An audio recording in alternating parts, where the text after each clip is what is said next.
खेजड़ियां काटी जा रही है। आज मजबूती से खेजड़ी को बचाने के लिए, ओरण को बचाने के लिए, गोचर को बचाने के लिए लड़ाई लड़ रहे हैं। हजारों की संख्या में, लाखों की संख्या में मात्र शक्ति तक रोडों पे थी। आज हम हरियाणा राजस्थान करते हैं, हरो भरो राजस्थान करते हैं, पेड़ और वन संपदा को नहीं बचाया, आने वाला समय अंधकार में होगा। खेजड़ी को लेके कोई कानून नहीं बनता है तो निश्चित रूप से ये जो आंदोलन है, ये प्रदर्शन है, ये उग्र रूप लेंगे। कि सड़क की मरम्मत और उसका नवीनीकरण, चौड़ाईकरण का क्राइटेरिया क्या है? प्रदेश की 8 करोड़ जनता बहुत समझदार है। उन्होंने ठा है कि वो की कर रहा है। सदन चले नहीं तो लाखों करोड़ रुपया ला गया करे और रुपया वो प्रदेश की जनता रे जेब आया करे, टैक्स रे। सदन पक्ष और विपक्ष दोनों मिलकर अगर उसको डिस्टर्ब करते हैं तो निश्चित रूप से जनता का नुकसान हो रहा है और जनता देख। हाईकोर्ट ने जब ये हाईकोर्ट को कहना पड़ जाए कि बच्चियां पानी नहीं पीती, उन्हें वॉशरूम जाना पड़ सकता है, स्कूल्स में टॉयलेट्स की संख्या कम है। आज 44,000 स्कूल्स में टॉयलेट नहीं है। कि 1.5 लाख से ज्यादा टीचर्स की कमी है। 3700 स्कूल्स जर्जर हालत में है। 47 महीना तो ठाक उनसे की कर ले हो। पर वर्तमान में क्या हाल है? पूर्व शिक्षा मंत्री जी बोल रहे थे, वर्तमान शिक्षा मंत्री जी सुन रहे थे और उनके बाद में भी जो आएगा वो भी सुनेगा। विकसित भारत 2047 रे मीना ठाक कोई भगवान आ रही जोर ले तो ठाक होने, बाकी खेर में तो चौपन। अगर अधिकारियों के बच्चे सरकारी स्कूल्स में पढ़ने शुरू हो जाएंगे, पक्ष और विपक्ष दो ही भविष्य रे बेड़ो, युवाओं रे भविष्य रे बेड़ो खिलवाड़ कर रहे हैं। यहाँ ना तो आप री दुकानदारी चल रही है, ठीक है साहब। खेजड़ी बचाना बहुत जरूरी है। खेजड़ी सिर्फ एक वृक्ष नहीं बल्कि रेगिस्तान का, इस प्रदेश का एक आधार है, जीवन जीने का आधार है। तो मुझे लगता है कि अगर खेजड़ी बचती है तो निश्चित रूप से एक बड़ा इकोसिस्टम जो है हम बचा लेंगे। पर वर्तमान में जिस तरीके से खेजड़ियां काटी जा रही है वो बहुत बड़ा चिंता का विषय है। मैं तमाम उन साथियों को बहुत बहुत आभार व्यक्त करूंगा जो आज मजबूती से खेजड़ी को बचाने के लिए, ओरण को बचाने के लिए, गोचर को बचाने के लिए लड़ाई लड़ रहे हैं। आपने देखा होगा कल रात को हजारों की संख्या में, लाखों की संख्या में मात्र शक्ति तक रोडों पे थी। सिर्फ एक मुद्दा था, वो कुछ नहीं चाह रहे हैं। वो चाह रहे हैं कि हमारी आने वाली पीढ़ी जो है वो पूरे तरीके से सुरक्षित रहे, वो पेड़ बचे, ताकि आने वाला भविष्य जो है वो पूरे तरीके से खुले आसमान के नीचे सांस ले पाए। आज हम हरियाणा राजस्थान करते हैं, हरो भरो राजस्थान करते हैं, पर तमाम वो जो हमें संपदा में मिले हुए, विरासत में मिले हुए पेड़ और वन संपदा को नहीं बचाया तो निश्चित रूप से आने वाला समय अंधकार में होगा। मैं प्रदेश की सरकार से निवेदन करना चाहूंगा कि खेजड़ी बचाएं। खेजड़ी को बचाने के लिए हमने एक प्राइवेट मेंबर बिल भी इंट्रोड्यूस किया है, जो आज के समय में इन्होंने विधि डिपार्टमेंट को भेज रखा है। आप वो जल्दी मंगवा के आप एक बार देखें। और इस मामले में हमारा भी सहयोग चाहिए तो हम भी पूरे तरीके से साथ हैं। पर अगर समय रहते खेजड़ी को लेके कोई कानून नहीं बनता है तो निश्चित रूप से ये जो आंदोलन है, ये प्रदर्शन है, ये उग्र रूप लेंगे।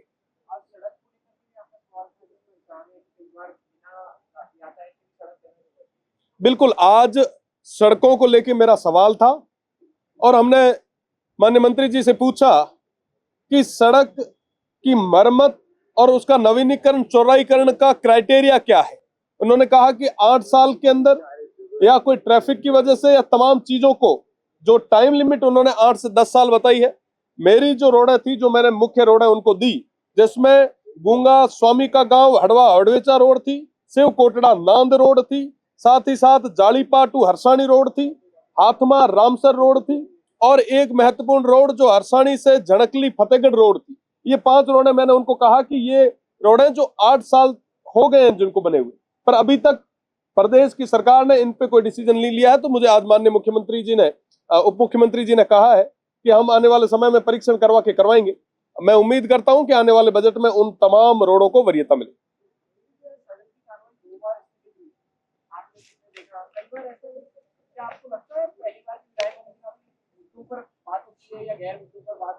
देखो, एक चीज स्पष्ट कर देनी चाहूं, प्रदेश की 8 करोड़ जनता बहुत समझदार है। उन्होंने ठा है कि वो की कर रहा है। मैं पक्ष और विपक्ष दोनों में कहना चाहूं कि ये जो सदन चले नहीं तो लाखों करोड़ रुपया ला गया करे और रुपया वो प्रदेश की जनता रे जेब आया करे, टैक्स रे रूप। अपा सवारी एक नैतिक जिम्मेदारी है कि यहाँ पे ये सदन ना बहुत मजबूती में ना जनहित री भावना ना देखते हुए यहाँ पे चलाओ। पर अगर सदन पक्ष और विपक्ष दोनों मिलकर अगर उसको डिस्टर्ब करते हैं तो निश्चित रूप से जनता का नुकसान हो रहा है और जनता देख।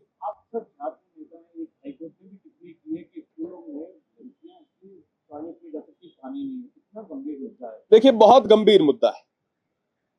हाईकोर्ट ने जब ये हाईकोर्ट को कहना पड़ जाए कि बच्चियां पानी नहीं पीती क्योंकि उन्हें वॉशरूम जाना पड़ सकता है, स्कूल्स में टॉयलेट्स की संख्या कम है, और आपने जो सवाल पूछा है मैं उसको आगे बढ़ाते हुए बताना चाहूंगा कि आज के समय में अपने प्रदेश राजस्थान में इस अमृत काल में आज 44,000 स्कूल्स में टॉयलेट नहीं है। 44,000 टॉयलेट्स की आवश्यकता है। आप देखेंगे कि 1.5 लाख से ज्यादा टीचर्स की कमी है, 3700 स्कूल्स जर्जर हालत में है, 80,000 से ज्यादा कमरे आज जीर्ण शीर्ण हो रहे हैं। पर साहब इसकी बात कौन करेगा? हम विकसित भारत 2047 की कल्पना करते हैं, बहुत बढ़िया साहब, 47 महीना तो ठाक उन थे की कर ले हो, पर वर्तमान में क्या हाल है? पूर्व शिक्षा मंत्री जी बोल रहे थे, वर्तमान शिक्षा मंत्री जी सुन रहे थे, और उनके बाद में भी जो आएगा वो भी सुनेगा। ये आंकड़ा बढ़ता जाएगा। नुकसान किसका होगा साहब? नुकसान आपका, अपना, हमारा, हम सभी की आने वाली पीढ़ी का होगा। हमारे वो भाई जो आर्थिक रूप से मजबूत नहीं है, जो प्राइवेट स्कूल्स में नहीं जा पा रहे, नुकसान उनका होगा। अगर हमारी नींव ही कमजोर रही तो निश्चित रूप से कोई बड़ी इमारत नहीं बन सकती। अगर हमने हमारी आने वाली पीढ़ी को बेहतरीन शिक्षा नहीं दी तो फिर विकसित भारत 2047 रे मीना ठाक कोई भगवान आ रही जोर ले तो ठाक होने, बाकी थेर में तो चौकन। अमूमन मैं आज ये भी कह चुका हूं कि प्रदेश की सरकार एक कानून लाए और कहे उस कानून में कि चाहे कोई पंच हो, सरपंच हो, पार्षद हो, प्रधान हो, विधायक हो, सांसद हो, तमाम सारे लोगों पे अनिवार्यता करे कि साहब सरकारी स्कूल्स में ही पढ़ाना है। आप देखो किस तरीके से ये जो अभी लोकल ट्रेन हो रखी है, ये बुलेट ट्रेन बनती है। आप देखिए तो सही कि अगर अधिकारियों के बच्चे सरकारी स्कूल्स में पढ़ने शुरू हो जाएंगे तो निश्चित रूप से ये सरकारी ढांचा जो है हमारा ये बेहतर हो जाएगा, सही हो सके। पर साहब ये वास्तव मजबूत इच्छा शक्ति चाहिए। हूं तो माननीय मुख्यमंत्री जी ने आप चैनल के माध्यम में कहना चाहूं कि आप ऐतिहासिक कदम उठाओ, और अगर ऐतिहासिक कदम आप उठा लियो तो निश्चित रूप में मीना जय जयकार हो जाए। मोदी जी थाना गोडे बुलार गोडे बिठार खानो जिमार धन्यवाद दे है, पेट थपथपा है कि वाकई था जोर काम करे।